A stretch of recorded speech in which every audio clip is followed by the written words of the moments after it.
chosen the small queen issue. Seems to be a very popular issue for a lot of collectors, so on, but it's quite representative of the types of things that we find. Not just small queens, but large queens, pence and cents, jubilees, map stamp, admirals. There's just forgeries everywhere, but so this is a small sampling. It's based on a book that I have in preparation. So what you're seeing is some of the pages from the book. The first thing that is kind of important is to know the terminology. A forgery is a complete representation made of new material. So everything in the what you see there is a forgery, as opposed to a fake, which is a genuine item. The 2 cent is genuine here, but it's been made into a bicep and the cancel, fake cancel applied. So that's a distinction that's rather important to make. So we have fake cancels, for example. Stamp is genuine, but the cancel is not. Bogus is something which is completely unknown or unauthorized. It's a complete fabrication. That there was never such an overprint and this sort of thing. But one that's rather important is a similitude, and that's what you see here.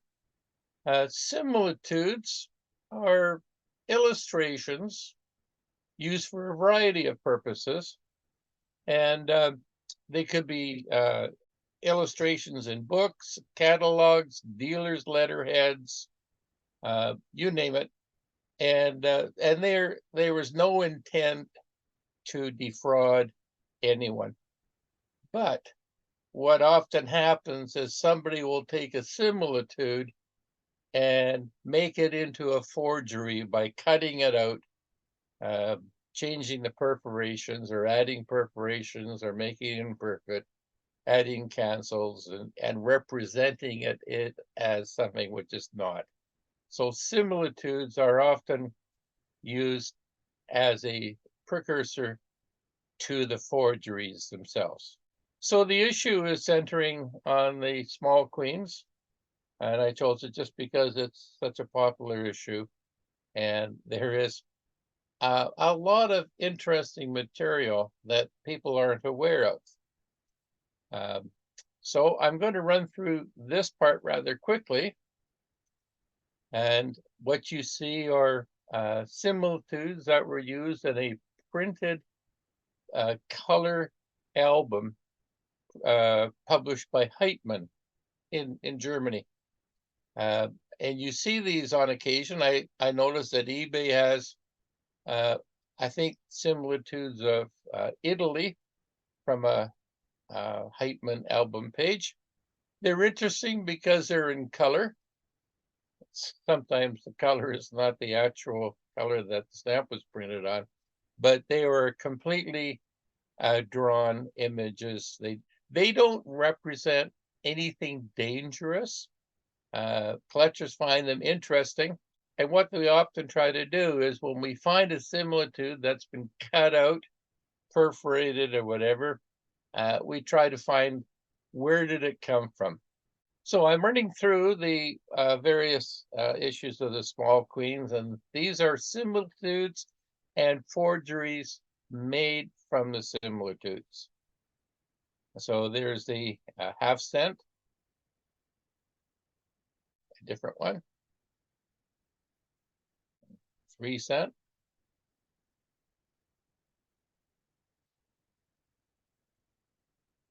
they wouldn't deceive anyone, certainly not anyone who collects BNA, but with sometimes they could deceive somebody in other countries who's not familiar with what the genuine looks like. On this one, rather amusing. And these are where some of the similitudes have come from. This is Inpex, cut out of this card and made into a forgery. Something which is very common today are modern computer forgeries. These can be more dangerous. And in fact, the meeting we had in Toronto this morning was the 1898-99 numeral and maple leaf issues that somebody had made some fake die proofs, starting off with a computer to get the image and then printing them in a process called thermography, which is basically using various ink powders and gum and heating it up, and you get a raised effect, and it's quite, can be quite dangerous. Some of these have been put on the market recently on eBay, and some auctions in Canada have had them, and fortunately they're quickly found out. But as we discussed earlier today, some folks paid thousands of dollars for these. Thousands. And it's just computer junk. So computer representations, one would think that they're very obvious, but they do get passed on and people pay way too much money for them. So that covers similitudes and the forgeries made from them. What we find more prevalent are fakes, genuine items which have been altered in some way, whether by, in these cases, added perforations, but sometimes cancellations, overprints, surcharges, all kinds of things. So I'll run through the representative of the types of things that we see coming on the market. This type of thing is rather common. And in fact, in the last week on eBay, I found 2 perforation fakes on small queens as well. And people were paying way too much money for them because they were thinking they were getting something that was a genuine variety. So for something like this, a perforation variety, I highly recommend that you send it to the green as soon as you can, or if you can get your money back, or find out about perforation fakes and how they're made, because most of the time they're very detectable if you know the difference between rotary perforations and the type of perforations that we use in England. A very dangerous type of forgery at one time certainly was the fakes made by Andre Friedel. And they're dangerous because he was an expert at doing what he was doing. In this case, he took 2 genuine half-cent stamps supplied to him by Fred Eaton of Stanley Stamps in Vancouver. He would shave the back down, all that extra paper at the back, so that he had a very, very thin copy to work with. He would trim the edges and then remount them onto paper to create something like this. He got away with it, or Fred Eaton got away with it for years. And you still see these things. I see the, Friedel fakes.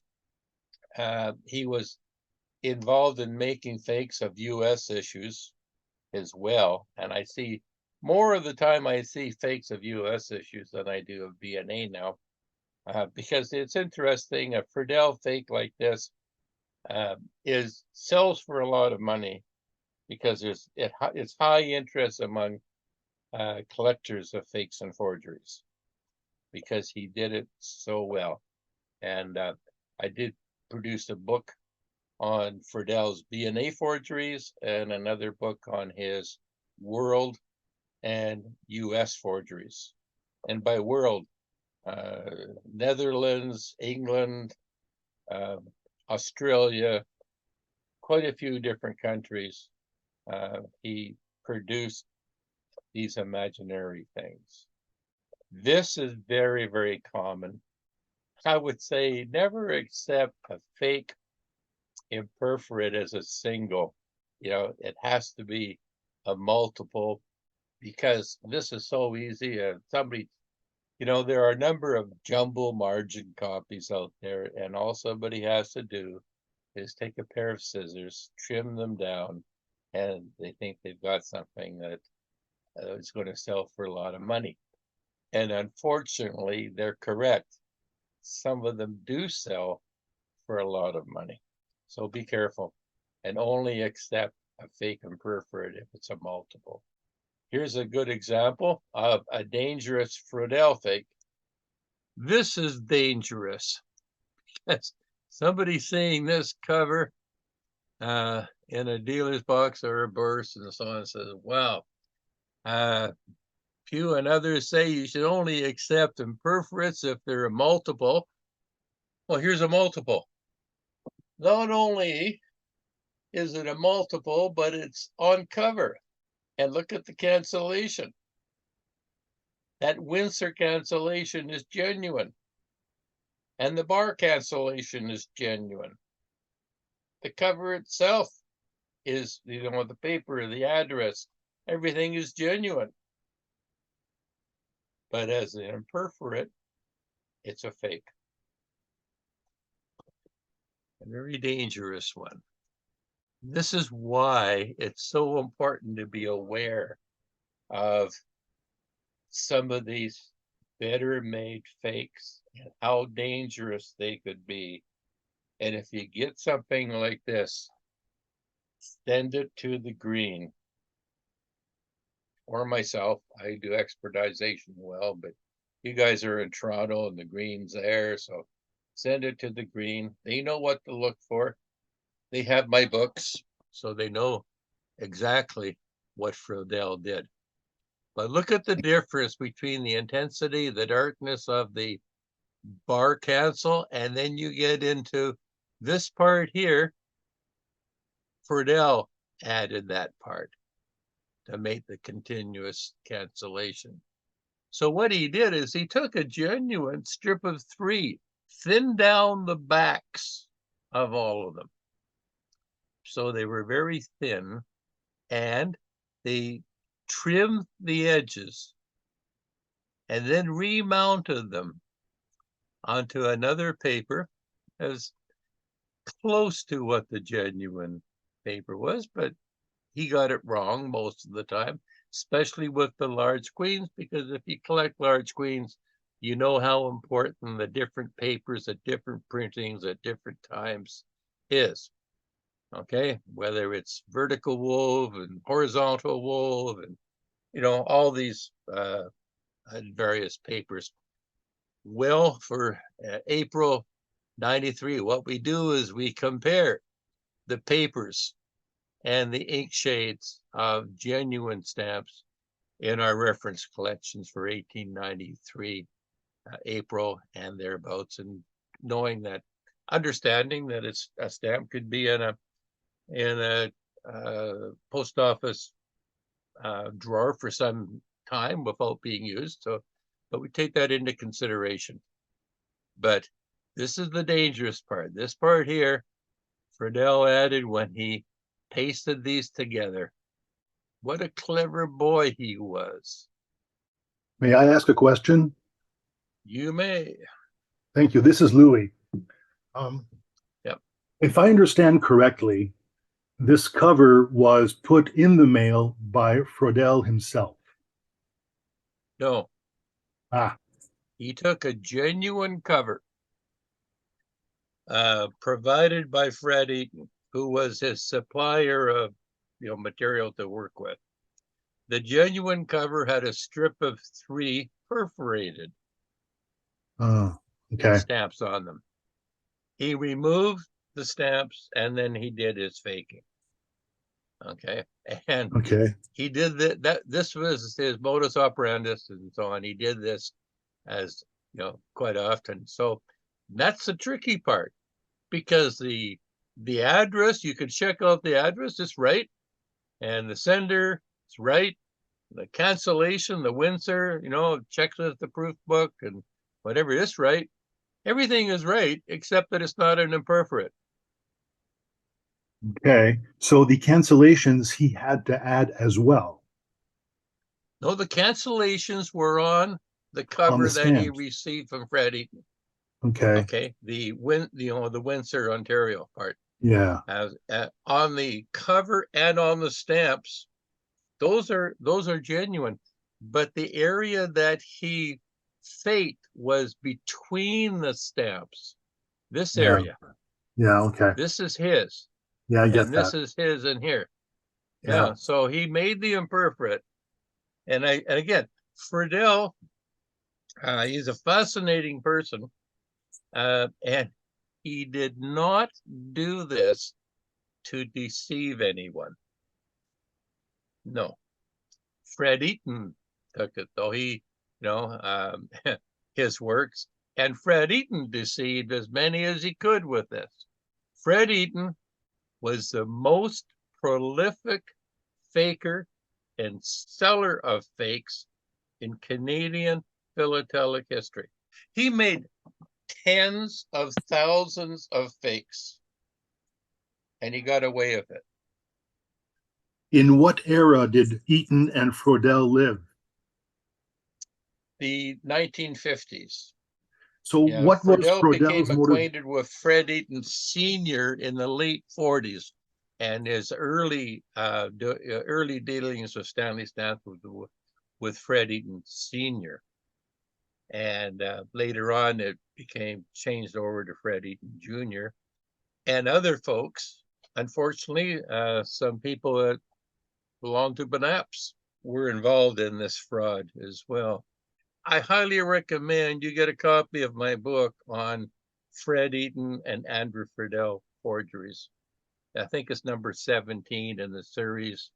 Or go to the Green, take a look at all of my books are on the shelf at the Green, or talk to Bill Longley, who has them as well. Did Friedel sell these to Eaton, or did he share in the receipts from Eaton's sales? Eaton knew that Friedel loved to do this work as art. It was Friedel's love of making these creations. He would provide Friedel with the raw material, probably free, okay, or very nominal, but I would think that it was free. Friedel would sell his creations to Eaton for example, 50 cents or $1. He wasn't getting rich on it, but Eaton provided all this raw material, and and he provided some income for Friedel. Friedel did not want his creations to be sold as genuine. In fact, when he found out about it, that Eaton was doing this, he was extremely mad and upset with him. Not only he was upset, but a Winnipeg dealer who was receiving hundreds of most fascinating overprints and on airmails of Canada and all this sort of stuff, doubles and triples and inverted surcharges and so on. He was buying them as genuine from Fred Eaton. And when Casimir Bileski found out that what he had been buying for years, he got so mad, he gave Fred Eaton Jr. an ultimatum. You're out of the business, or the Vancouver police are going to deal with you. And Fred Eaton had to quit selling stamps, get out of the business entirely for 10 years. It's quite a story. So this is an example of a fake. That is, again, everything is, there's a lot of genuine stuff on this here, but the cancellation or the stamp has been removed, trimmed, and then put back on, and then fiddled with and so on. Very common. I would say if you see a individual imperfect like this, be highly suspicious. Another one. All of the times when I'm discussing a fake and when I do my articles or books, I give the explanation why it was a fake and the research that goes into it and so on.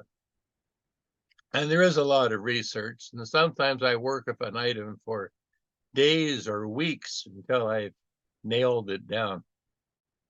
This is another Friedel item. Isn't that beautiful? What a bad boy, though. It was made just like the other ones were made.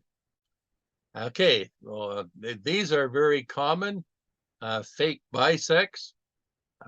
My suggestion is never buy a fake bicep on piece or by itself. The most likely it's going to be a fake, as all of these are.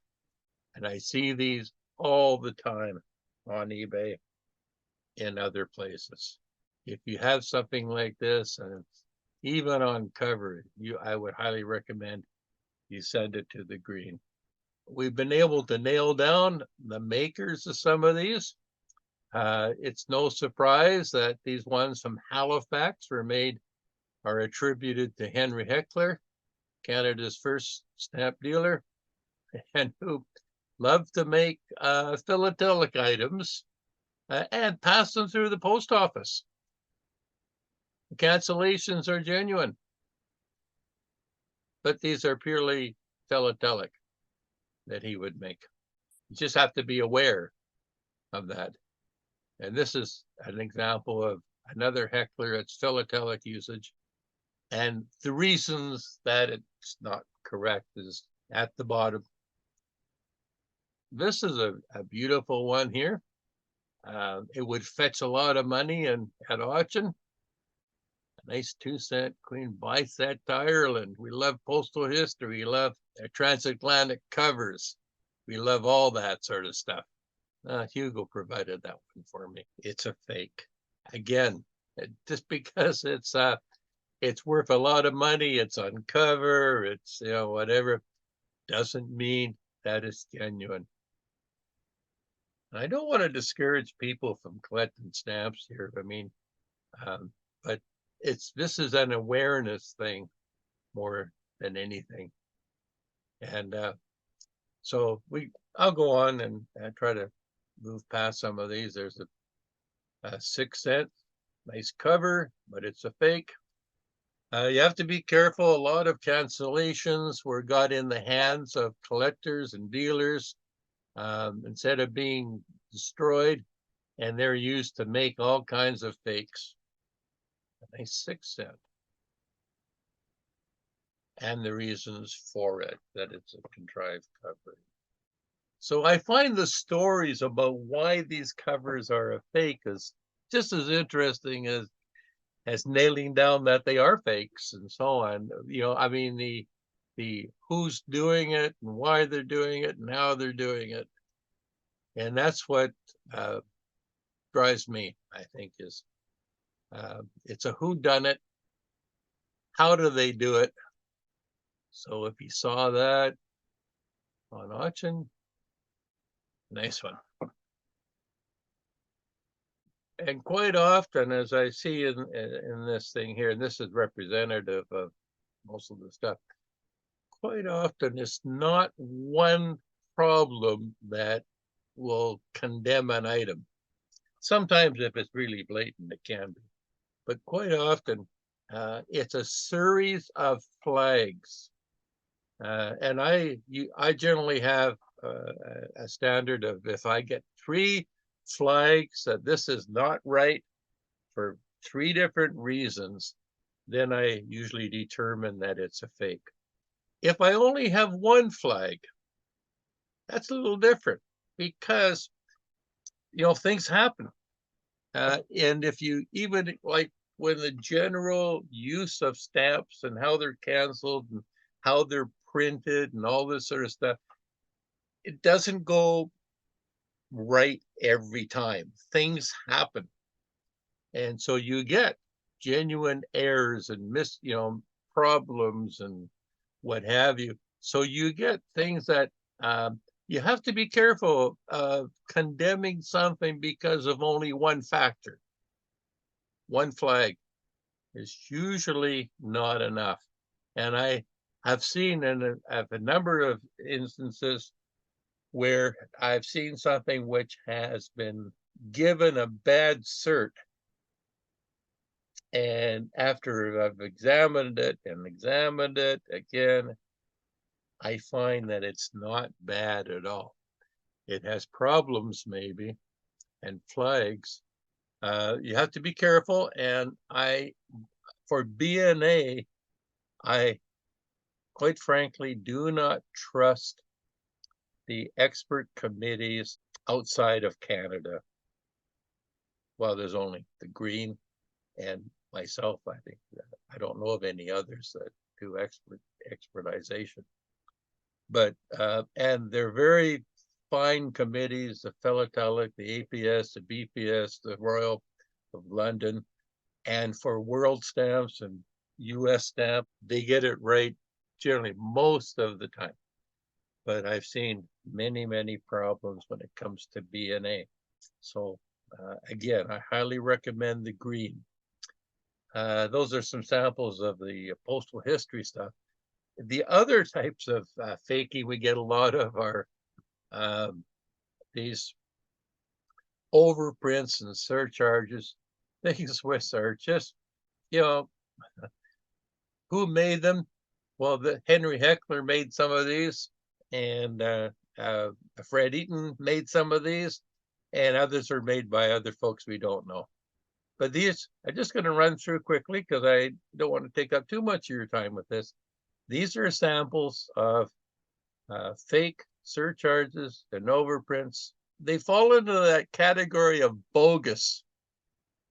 They never existed genuine in the first place. But for some reason, these things have sold as never before recorded, first known copy, etc. And some of the reasons that stuff is bad. Now, when I'm putting this book together, it's not completely together yet. I mean, it's at the proofing stage. If you happen to have something that fits in to what we're talking about tonight, I definitely would love to see what you have. This is an interesting one. The Victoria Cancel is genuine. It's made at the proper time. But of course, it's not a two-color issued stamp. It's somebody having a lot of fun. It's a sort of thing that Heckler would do, but I can't attribute it to him. But it is a pretty cover. This one is a Heckler. Again, he liked making contrived things, fun things. He would send them to himself. He'd do all sorts of things. Okay, another group is fake cancellations. Boy, there are some very dangerous cancellations. Now, again, there are certain steps that you need to know about how do you tell a fake cancel from others. And these are some examples.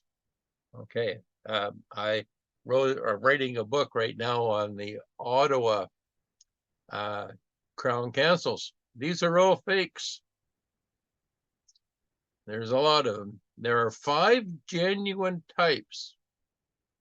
Only one was proofed. Okay, only one. Some of these you can see like they are pretty ridiculous, like the center one. So they're not hard to tell. But some of the fakes are very good.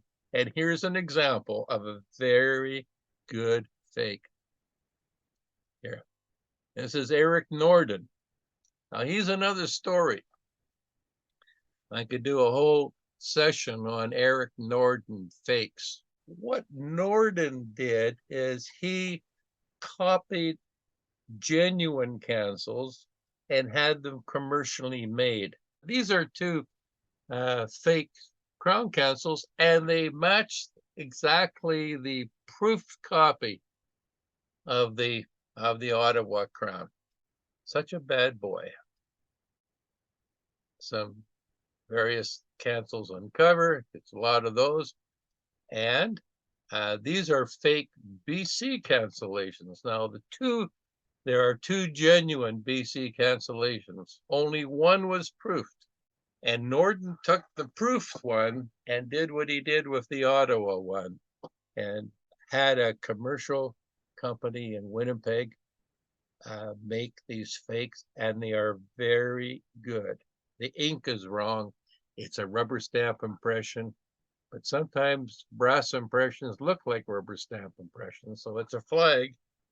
But there are other things that I use to tell. Okay, but here's an example of what we look for. And if you have fancy cancels or anything you're in doubt, this is what you have to do. Flip it over. And where the stamp has had a cancel on the front, look at the back, and you see the ink has bled over to the back of the stamp and into the stamp. Okay. When a stamp is on a cover and there's glue between the stamp and the cover paper and it gets canceled, okay, that glue prevents the ink from flowing around to the back of the stamp and getting this effect. If a stamp has been canceled off cover, there's no glue to stop this here, what you see along here.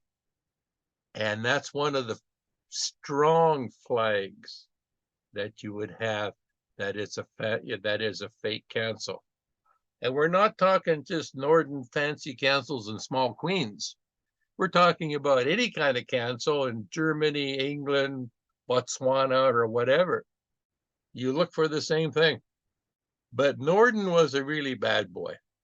He made hundreds of fake fancy cancels on small queens.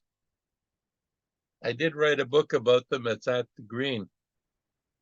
And all his cancels are illustrated. And this is what makes them dangerous. He copied genuine cancellations. So yeah, people would say, oh yeah, this is Burford, Ontario, 1888 or whatever. Okay. Because they see the cancel matches the one in the literature. That's no guarantee, my friends. Okay. That it matches. No guarantee at all. What he did, as opposed to every other cancel faker that I know of, he found a way to make his fake cancellations look old and worn. And no one has been able to do that in all of the forgers I've been studying. So I have hundreds of these, and he was selling these to Canadian Stamp News and Western Stamp Collector for at least 2 years. And he was getting away with it. I've taken these. I have about 150 or whatever, and I've taken them to shows and shown them to dealers who did not know me and say, I have these for sale. Are you interested? You know what I found? Every single dealer wanted to buy them as genuine until I told them they were fakes. Every single dealer. I haven't found one who has been able to say, oh, these are fake yet. That's how dangerous Norden cancels can be. Now, there is one dealer who did get suspicious, In fact, he's the one that flagged them to me.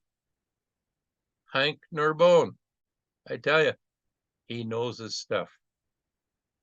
And he contacted me, said that he had a collection of these things that were sent to him by Eric Norden. Would I take a look at them? And I did. And with the help of Hank, there's a story, a lot, interesting story too. I put him out of business, and he ended up in court, etc. as well. Got arrested for doing this.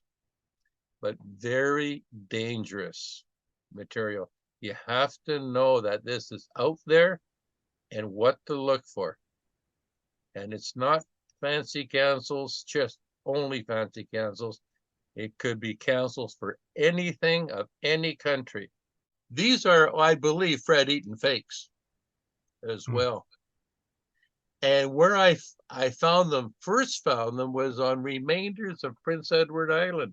If you collect the Maritines in Prince Edward Island, you've probably seen these cancellations, the exact same cancellations. And they came out of Vancouver. And I'm trying to think, well, who in Vancouver at this time period was prolific at making fakes? I haven't nailed it down to Fred Eaton, but there's not too many other candidates. And I have dozens and dozens and dozens of these, but this is just a sampling. People see these and small queens and fancy cancels. They look so good. Bye, bye, bye. They got to know what to look for. Okay, some other samples of the sorts of things that, the BXR cancels. That cancel was never used on the small queens. It would stop being used at the much earlier. I think some might have been used on the large queen period, but even prior to that. So wrong time period. Some other sorts of things that we see a lot of. This is another one that is extremely dangerous. And by extremely dangerous, okay, we have fake Assiniboias and fake Saskatchewan and Alberta cancels and small queens. The fellow that was making these was a teacher in Saskatchewan, selling them on eBay. And before I stopped him and put him out of business, he had over 800 consecutive successful sales on eBay, selling them as genuine. Not one buyer said they were fake. Over 800. That's how good these things can be. And look what the market he's hitting. Who doesn't like cancellations of Assiniboia or Toronto or wherever? Dated cancels, all that sort of stuff. I think I described about 40 different ways I used to detect these things that they were fake. But it's an awareness thing. That stuff is out there. Knowledge is power. You have to have the knowledge if you're going to collect anything other than pretty pictures that go into a stamp album. Ken, is this type of fraud, especially the one in Western Canada, which is more recent, is this type of fraud a federal offense, and what is the sanction for it? It's fraud. When I confronted Brian Tove, first of all, what I did is I posed as a buyer and I bought some samples from him. And I looked at all his eBay sales, and you could do this. And I contacted some of the buyers and I said, this is what I'm working on right now. I need some help, if they could send me the material. And they did. And I had a batch of stuff. So I knew that they were fake. Then I contacted Brian and I said, Brian, this is what you're doing is going to stop. He said, what do you mean? I said, well, you're making fake cancellations on stamps, selling them on eBay. He says, no, I'm not. And I said, Brian, quit the BS. This is what I've this is what's going to happen. He said, you've got two ways. You're going to admit that you were doing it and you're going to make it right, or your next visit to your school will be the RCMP, and they will be wrapping up the school Xerox machine that all the other teachers that he teaches with use, throughout the day. And they're going to be putting that Xerox machine in wraps. It's going to be sent to forensics and whatever, and they will identify exactly the signature of that particular machine with the fakes you've been making. They can do that. I said, and you will be arrested for fraud, and your teaching career is going to be over. Or you can do this. I know exactly who you've been selling these to because I have the eBay records. There's 800 sales.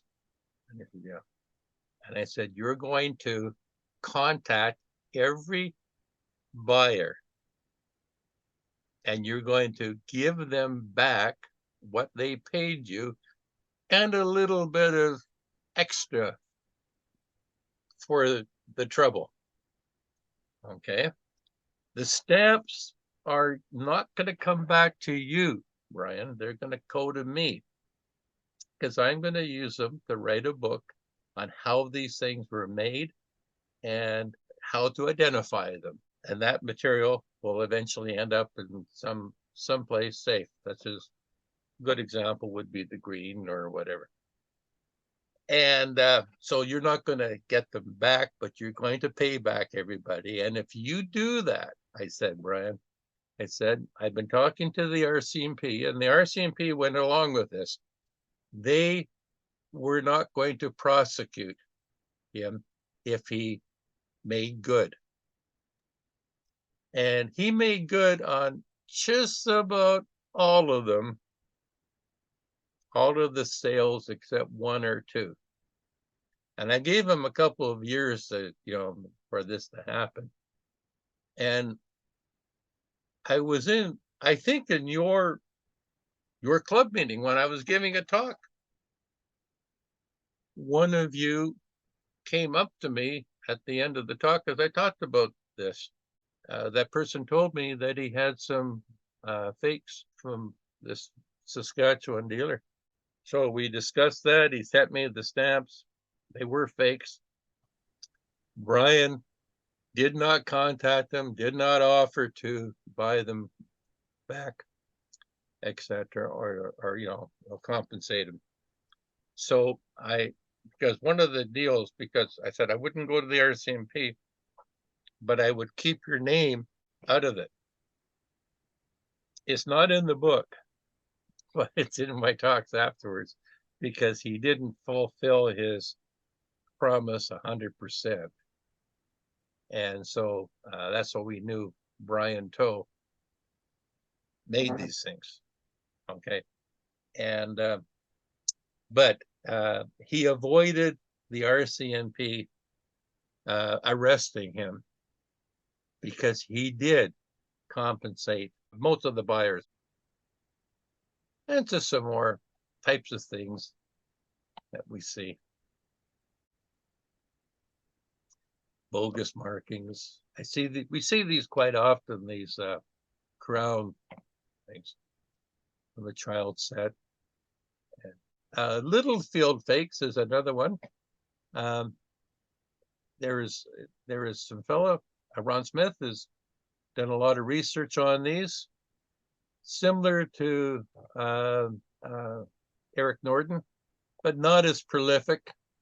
And but a lot of them are covers and so on, and there's a lot of Littlefield fakes that are of interest to us. And these are more Littlefield things, but again, completely bogus cancellations. And a whole variety of things. And there's some samples that were published. Okay. And some more postal history, some other things. And I go into, these are transatlantic covers And I explain why they are fakes. And they look pretty, very nice. But who could resist that? You see that in auction. So. Okay, and I think we're winding it down.